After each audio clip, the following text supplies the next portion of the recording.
No, I feel him. Massive morning vibe. Yeah. Energy. Skery Zee, everybody. So we have an in-house dancehall or reggae, aficionado. Okay, can you guess who that is between the two of us?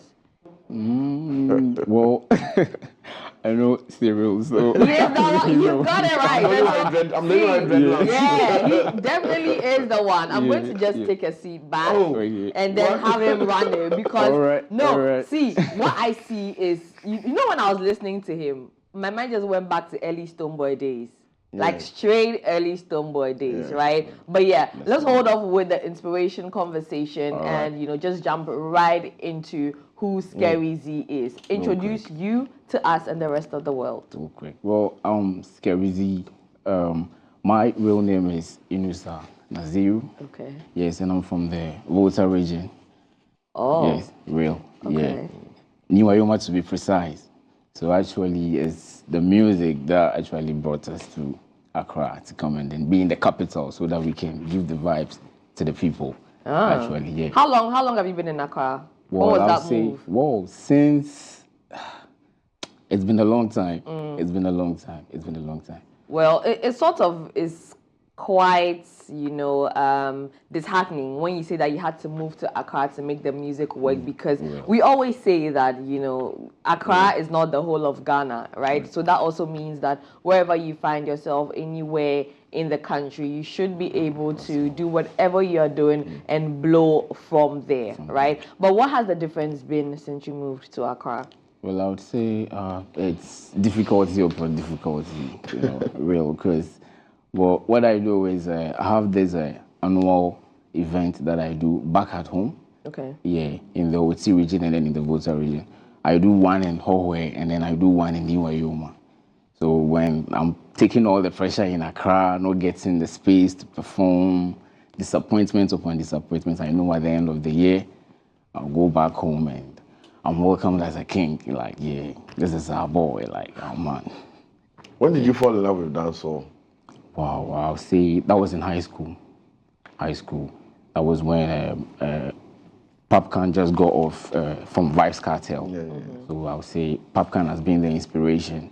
Yeah, I love dancehall actually, but I'm not in the type of clashy vibe type of thing. I love the concept, the conscious type of dancehall. So Massacre, Jamil. Real, right there. It's always cool to see dancehall inspirations being interpreted. They always talk about the patois, the reggae, the lifestyle, and all that. Which part of dancehall did you fall in love with? I would say that you're not with the clashy type and all that, but what about dancehall did it for you? Yeah, so I would say the clashy type was my first love. Actually, the Sting. They have this event they host in Jamaica where they have the Sting. That's what I fell in love with first. But then I realized maybe that wouldn't work here in Ghana. And then my immediate environment, like, I'm no gangster. Yeah, so I would like to do it, but in a different way. Yeah. When did you start experimenting with it, the sound? That would be back in 2014. Okay. Yeah, 2014. 10 years. Yeah, 2014. Wow. But by then, I haven't started publishing music. It was just indoors, my brothers and friends telling me, oh, you can do this. This is actually good. Okay. So actually, my first ever official single was back in 2018. Okay. Yeah. All right. Yeah. So that's been a few years at this point. Now you performed 2 songs this morning, right? Which are these 2 songs you performed? The first one I did was Over That. Okay, and the second? And the second one was Word. Word. That's the conscious one, yes, isn't it? Yeah, I mean, I could tell. I can't exactly understand patois or the ways of the reggae dancehall, language. But I know, right? But I could tell. I could tell from a few things you said in there that was a conscious one, right? Yes. Now, since your onset officially in 2018, what have you done, consciously with your music, and then also reaching out, into all the nooks and crannies with this type of music? So actually, like I mentioned, there is a bit of the 9 here. I mean, the Volta here. So what I do is, in bridging the gap, I make sure sometimes I put in this away hooks. Yeah, because most of my choruses I try to do it like a call and respond, so that I can get the crowd going. Since I'm an up and coming, I won't get people to sing along with me all the time. It's very difficult. So that's what I do. I actually introduce this call and respond, and then put in the airway vibe. And then sometimes too, I'm Kotokoli, so I chip in the Kotokoli a little, so that I can get people to follow what I'm doing. With you. Okay. Have you had any albums, or EPs that you've worked on so far? And then also, you mentioned that the journey has been difficult. Let's get into, some of those difficulties and how you've crossed those hurdles. Yeah. So I would say for an EP, I'm not working on that one. Okay. An album, I would say no, because my brothers wouldn't even support that. Because they're like, Charlie, nobody know you for relax. Yeah. So the EP, I'm actually working on one now. And then for the difficult aspect... Lady. Crazy. Sham. My boss is every day here. And I know some. It's crazy, like disappointments upon disappointment. Like, I don't know. And even, actually, I would say even coming here, I've always wanted to be here. Oh, you're welcome then. To be with you guys, at least to share my story. And someone made that possible. It's actually also a brother from... Who's that? That's Demi G. Okay. I don't know how you call him here. Asem. Hi, Asem. Asem is our sound engineer here, okay. Two-Way City. Yeah. Actually from the same city. From the same studio, actually. Oh. Yeah, his production process started in my presence, everything. Nice one. Nice, Talking about full circles, right? Yeah. Okay. Now, since your onset in 2018, that's 6 years down the line. You did mention that you are working on an EP. You don't have an album yet, right? Yeah. How many singles have you dropped? And then how do you go about promoting all of that? Okay, I would say for the promo, it's actually please share. That's the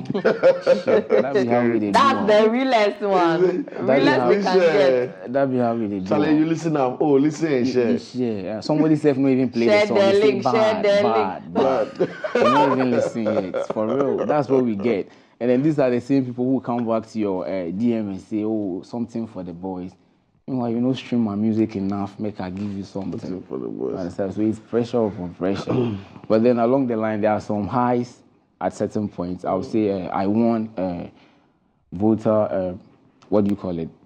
The Reggae Dancehall Song of the Year at the Volta Music Awards. Okay. Yeah, that was in 2020, the maiden edition. I won that. And then in 2020, right before the lockdown, I won the Reggae Dancehall Artist of the Year with the song I performed first. Yeah. That's what I won with. So sometimes these things make me feel like, okay, you're actually doing something. Like some people out there care. They want to know what you're doing. You mentioned your brothers. What's your team like? What's your structure? I mean, because these days music, you are the talent, but you can't do it alone. How do you get by? Yes. So like I said, it's almost like a family business. Yes. So because I had brothers who are also in love with music. They love music so much. And anything around music, they love it. Because I've had DJ brothers from childhood. So when I came up as an artist, they were not surprised at all. Like, oh, okay, we knew he could do this all along. So they are the ones assisting me. And then they are dragging their friends along to come in and then manipulate a few things and make it look good. Right. With regards to local inspiration, apart from dancehall, who's another artist that you've looked up to or always taken inspiration from locally? Really? I mean, dancehall ones there we mentioned, but apart from the dancehall guys, where else do you find your inspiration? So childhood inspirations, I would mention Obrafo, JD, and then Lord Kenya. Coming up, I'll say Kwadi, and then along the line, I think there's this guy. I've forgotten the name, but he's no longer in the scene. He's not doing active music. He did. Can you describe so that maybe we can know? Something like that. Who did that song? I don't know. T-Blaze, right? Yeah, T-Blaze. Honestly, I've not even thought about. Like I know the song, but the person. I know the song. That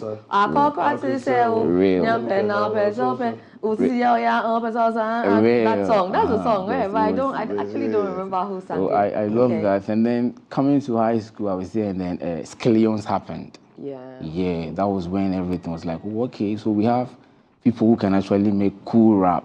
Because I'm not good with that was a revolution and an evolution at the same time. That was what pushed me like, okay, pidgin music is actually nice. The first song I heard was I'm So What, Lil Shaker and One Love. That was what changed everything for me. And then I realized my big man himself was in the game at that time. Ancestor I think 3 weeks ago I posted his song Hewale with EL because that's my forever jam. I play it like every morning like for inspiration. I love everything about that song, the video and everything. This must be like a wholesome moment for you, you know, having to sit in front of someone you've looked up to, you know, the whole time. Should you have one question to ask Cyril about industry, what would that question be? You're interviewing me now. No, I'm kidding. That question would be how you guys do, big man. How did you guys do it? Because even at that time, social media wasn't a thing. When you guys were out there, how was it like? It was hard. It was hard. It was work. You had to grind. You had to go. For print your CDs, roam, go give to people, pitch every show. You're on the right track. The only difference now is that you don't have to push CDs. Okay. But the hustle there is what you're doing. Just make sure you get in people's faces and relevant platforms. Because a time will come from now to another thing will come and social media will look like asset. Real, true. You understand? So now that you are here, focus on the tools available and use them. That's all everybody did. All the people. Thank you. One bomb for ancestor. One bomb for ancestor. This is a huge moment for me because actually when I was seated there and then he walked in, I didn't know whether to get up and approach or I should hold on. I didn't know what to do. Beg you. Actually, like you go make my head go. I go. Now for real. Your head go full of this room. You might feel like right now you're not doing active music, but to some of us, you made us feel it was possible. Like. We can do this. Real. I don't know what to say. I'm emotional right now. Before you get into your feelings too deep, right? What keeps you going? And if you're not making music, what would you catch yourself doing? If I wasn't making music, I'd actually be a road manager for an artist. You like the life. Real. You like the space. Real. This is the only space I feel like I'm being myself. Any other way you catch me, I beg, beat me, then sack me.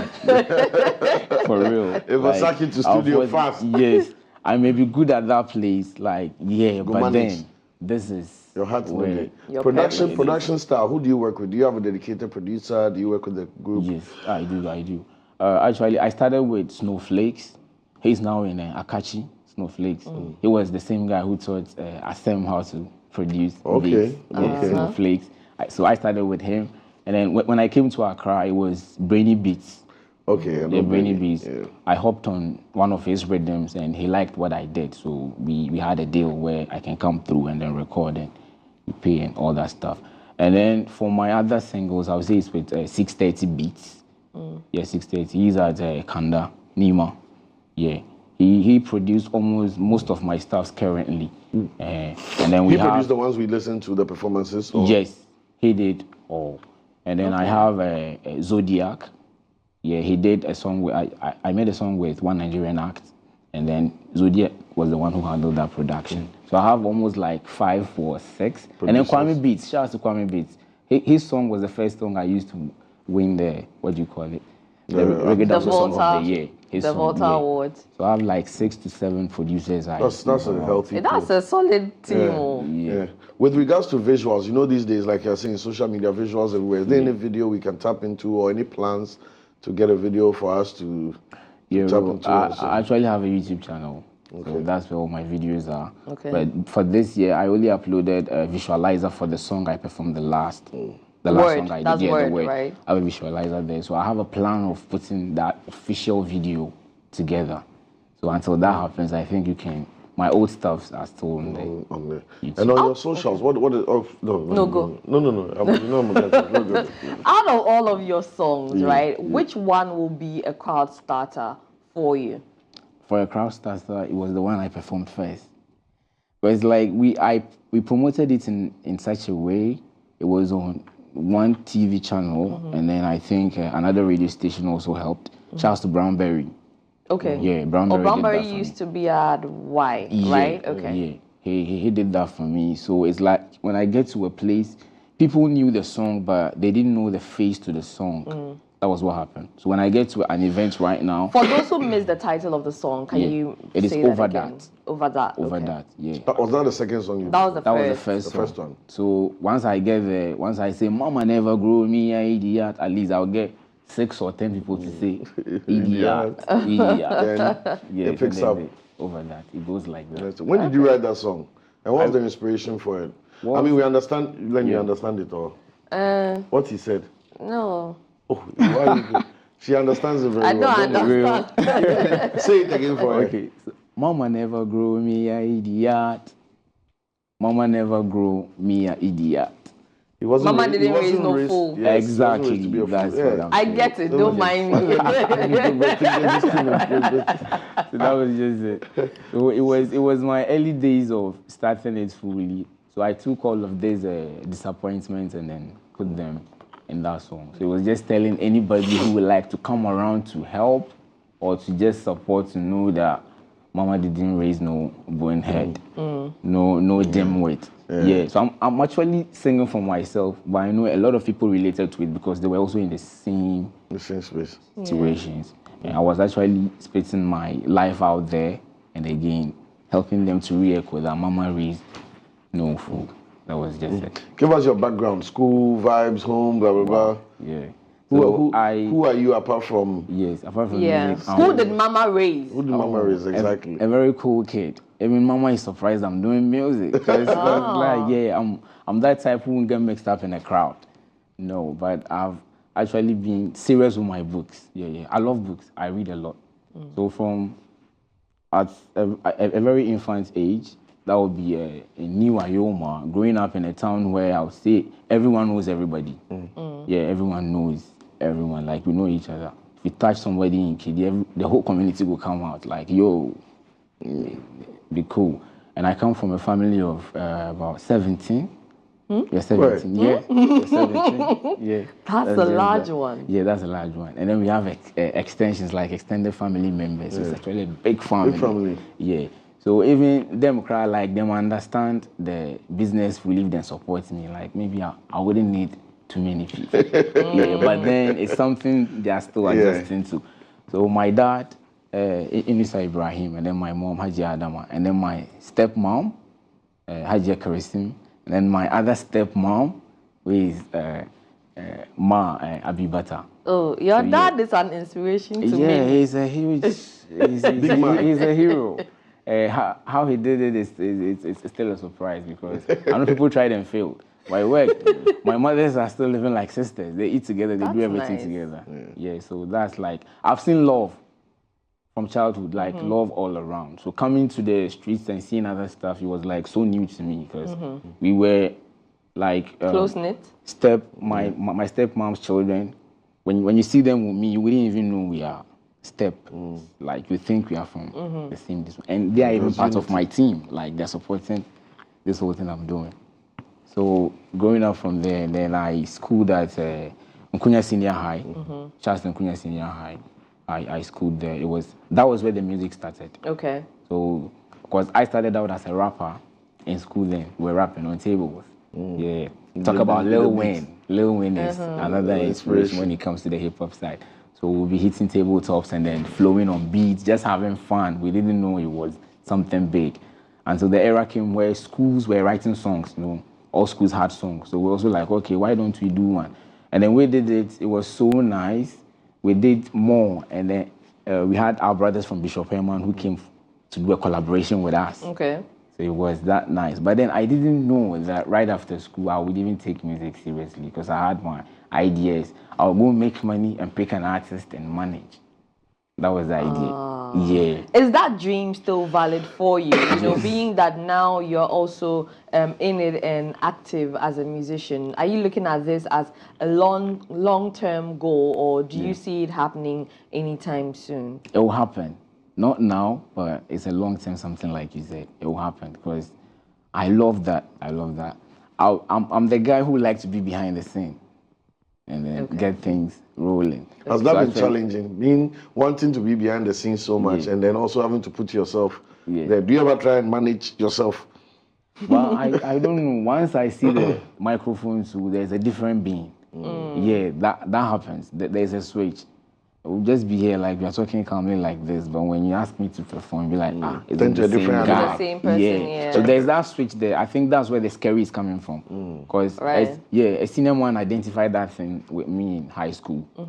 And then he was like, you this guy, you know, say you be strange, like you be weird. How you go just switch to a whole different identity all of a sudden? Like, but that only means that, you know, you are good with the art, right? And the act as well, right? For you to switch like that, you understand yourself, and then you understand exactly, you know, the professional Skery Zee, right? Yeah, we are wrapping up in a few minutes, but before that, right? We're in 2024. I mean, today is the last day of, you know, first quarter gone already, right? Scary, isn't it? Not your name, but we are deep into the year already. How is the rest of the year looking like for you? The remaining 8 months. Well, still just hopes, because I don't want to get too excited about what's coming, and I don't want to have too many expectations. I'm that type of person who has zero. So even if one comes, hooray! Like I'm up for that. That hooray is going to be continuous. Amen. Amen. Amen. Praise the Lord. Amen. How do we connect with you? Socials? What platforms? What are your handles? Sure. So on every platform, it's Skery Zee all together, no spaces. So SKERYZEE and then underscore. Because I bumped into a few fake accounts trying to use the name like that. So that's it. So I had to add the underscore. Yes. Okay. Yeah. Okay. I can't wait for the day I'll take off the underscore. Fingers crossed. It is possible. Yeah. It's possible. Definitely. Soon. Definitely possible.